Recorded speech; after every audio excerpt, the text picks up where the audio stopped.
صدر احمد اشرا کا تاریخی چرچ کا دورہ، حضرت معاویہ رضی اللہ تعالیٰ عنہ کے عہد کی دستاویز بطور تحفہ پیش۔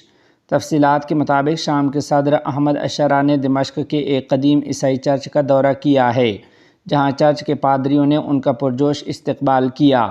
اس موقع پر صدر کو ایک تاریخی اور نہایت نایاب دستاویز بطور تحفہ پیش کی گئی، جو حضرت سیدنا معاویہ بن ابی سفیان رضی اللہ تعالی عنہما کے اپنے دست مبارک سے تحریر کردہ تھی۔ یہ دستاویز دمشق کے عیسائی باشندوں کے لیے امان اور عہد پر مشتمل تھی، جو اسلامی تاریخ کے بین المذاہب رواداری کے سنہری اصولوں کی روشن مثال ہے۔ ذرائع کے مطابق یہ لمحہ تاریخ کا ایک نادر منظر تھا، جہاں ماضی اور حال ایک دوسرے سے جا ملے۔ اسی موقع پر چرچ کے پادری نے صدر احمد اشرا سے مخاطب ہو کر کہا، ہم آج بھی اس عہد پر قائم ہیں، جس پر صدر احمد اشرا نے مسکراتے ہوئے جواب دیا، اور ہم بھی اپنے آباء و اجداد کے عہد پر قائم ہیں۔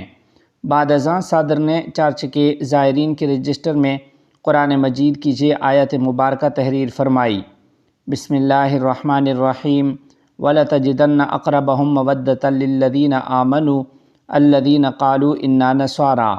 ترجمہ: تم ایمان والوں کے لیے ان لوگوں کو سب سے زیادہ محبت کرنے والا پاؤ گے جو کہتے ہیں کہ ہم نصارہ ہیں۔